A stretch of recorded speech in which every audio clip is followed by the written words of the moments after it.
Okay, so I'm going to be presenting about this pumpkin pie that I made. It's called tavush gama, gambama. I'm not sure how to pronounce it, but I'll reference it as pumpkin pie. And I have some links here that show how to make the pie. And these two are my brandings up here on the top. The left is, both of them are from work, but the left is more when I do human factors at work. And so we'll go on and just showing where Armenia is. Armenia is kind of right in the middle of Turkey and Iraq and Iran, and above there is a small country called Georgia, which is kind of has a lot of Armenian influence, but above that is Russia. And here's some interesting facts wanted to share with you that Armenia traces itself back to the 9th century BC. And I'll just go ahead and read. When a union of local tribes known as Ararat came into being, it was founded by Aram, a legendary national hero, and its people were therefore referred to as the Armenes or Armenians.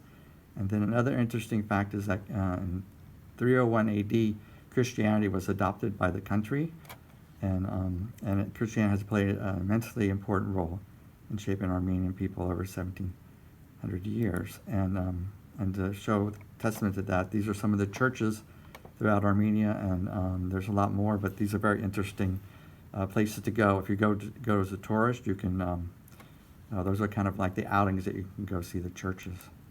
And then the alphabet in 405 AD was created by Mesrop Mashotots, an Armenian linguist. And so they have their own alphabet. We have our own alphabet, or they have their own alphabet. And another interesting thing about the Armenian last names is most of them have an IAN, like my name is Stambolian, or they have a YAN. So if you ever run into someone with this type of name, it's usually Armenian. Sometimes it can be like Iranian, but usually the Iranian, this is what I was told, that have a name like this or have descendants from Armenia. So now we're going to go into the pumpkin pie. It's basically like a pumpkin that's stuffed with pumpkin and then baked. What happened is that we were doing that cultural kitchen, and usually what I bring is baklava, and that's from the region too. But this time I couldn't get the baklava because I would have to order it overnight, and that's a costly shipment. So I decided I'm going to make something different. I just looked up this pumpkin pie.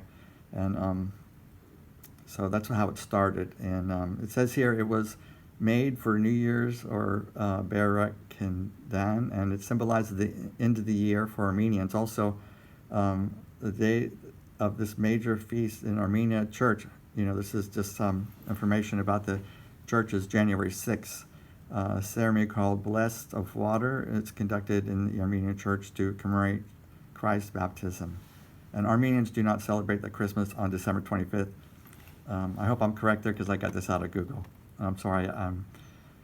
Actually, I'm third generation Armenian. So going on to how to make the pie. Basically, you get the pumpkin, you cut it open a circle like this, and you take out all the seeds. You can cook the seeds and toast them or put them in the oven. They're very good too, and they smell great. And once you get all the stuff out of the pumpkin, then you start cooking. One of the major things I found about Armenians cooking is they use the onions a lot, and they grill it with olive oil. So you start grilling this and get it browned and get all that grilled. So once you have that all cooked up and it's browned, then you add in things like cherries and cranberries or strawberries. That's what I did. There is an Armenian type cherry, I forgot the name, but that's what they recommended in the video that I watched.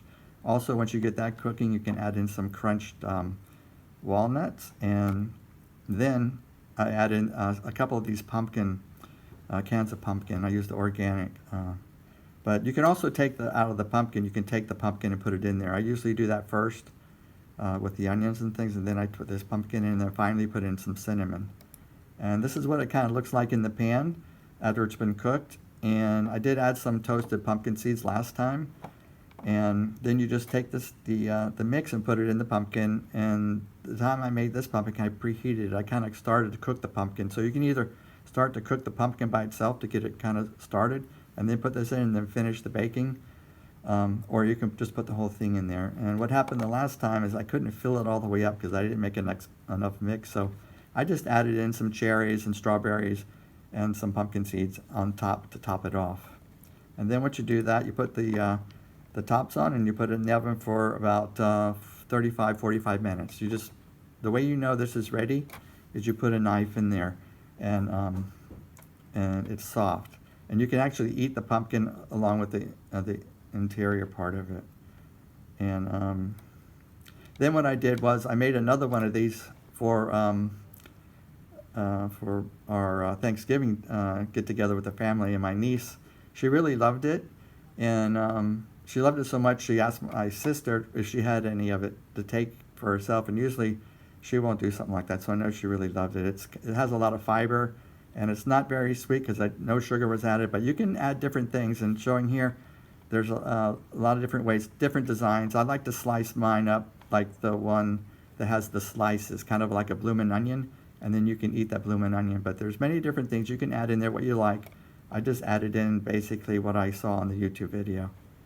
And so that's the pumpkin pie, and I thought I would talk a little bit about my grandfather, who came from Armenia, and I don't know exactly where he came from, but he did go to college in Tarsus, Turkey, so maybe he lived in Tarsus, Turkey, I'm not sure. And here's some of his letters and some of his cards, and I think this is the house of one of his relatives. I have a box of these letters and things, and I haven't been able to translate them yet, so I'm not sure what it all means. And let's see, so yeah, so my grandfather came here, and then he had my father, which my father really should be presenting this because he's the new American, but I'm presenting for him because I'm the, I guess, third generation Armenian American. But it turns out, so when growing up, I basically, I was kind of raised, that about my Armenian history, and I always wanted to go there. And so I did go there, and here's a link of a video, and I'll show a little bit of that now. But I encourage everyone that has, you're a new American here, to go to your country, because I went there, and everything is what I wasn't expected. I expected kind of like this simple living, but they have, like in the city, there's so much to do there, so many great restaurants and so many different things, and the touring that you can do. So it was completely different. So I'll show a little bit of the video, and you can get this link too, and then I'll go back into the presentation. I just wanted to get it started so you can kind of see.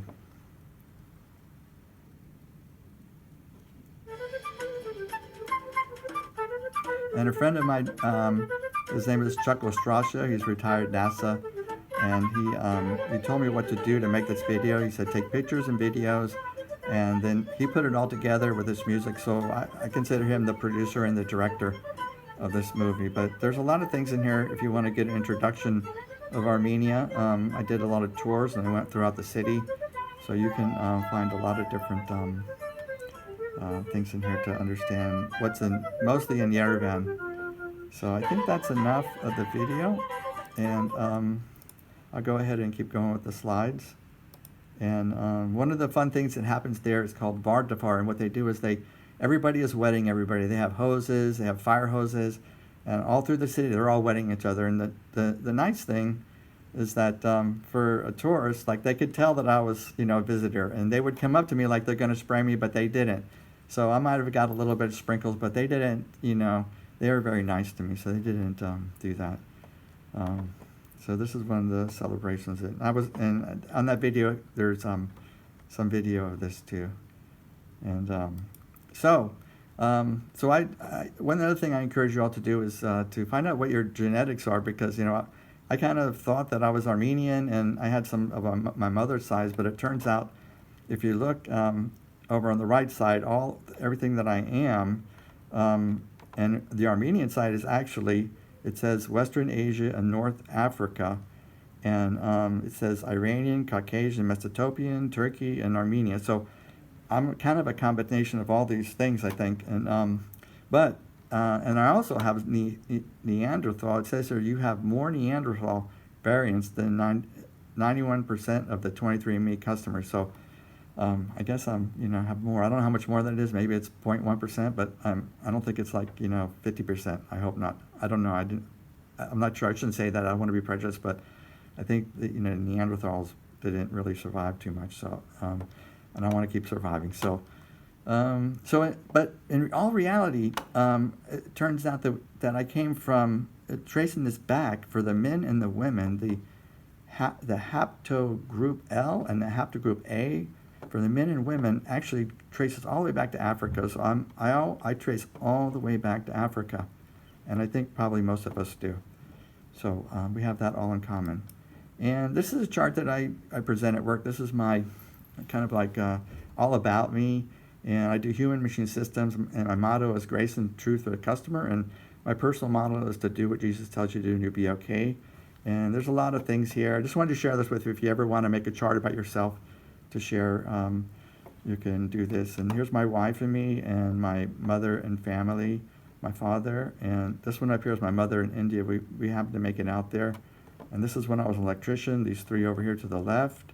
And this one in the middle is after a shuttle launch where they had the beams. And I sad to say I missed the Artemis launch beams. So maybe next time I can get that.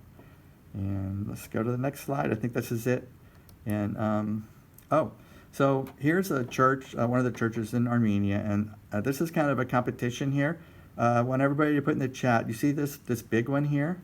Everybody, please put in the chat what that reminds you of, and then I'll show you what we thought this reminded us of. And let me know when you're ready. Can you let me know if people put? I can't see the chat. Is anybody putting anything in the chat? What they think this looks like here? It looks like they're thinking about it. Okay, let me know when they put in the chat. If you just let me know when you want me to reveal what we kind of came up with. Let me know when I should do that, because I can't see the chat. I can't see if anybody's doing it. I'd say you could do like a 10-0 countdown, and then it'd probably be a good moment. Oh, that's a great, yeah. Okay. So 10. I can call out what people are saying, Damon. Okay. You want me to do that? Yeah. Yeah. So we got Bill. We got top of the rocket, Pope's hat, SRB, top cone, shuttle, castle turret, top of SOS, down ice cream cone again, space capsule. Oh wow, those are all good. Those are all. I didn't think of all those. Did you want me to reveal what we came up with? Yeah. Or what I came up with? Ready. Okay, here it comes. Ta-da! Okay, that's it.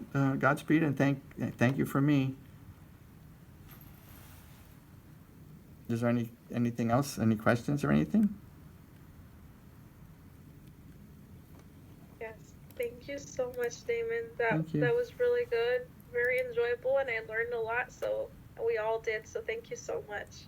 Thank you too. I hope I didn't go too fast. Sometimes I talk too fast, but I don't know. This is perfect.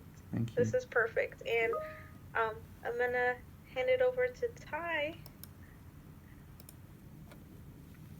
I'm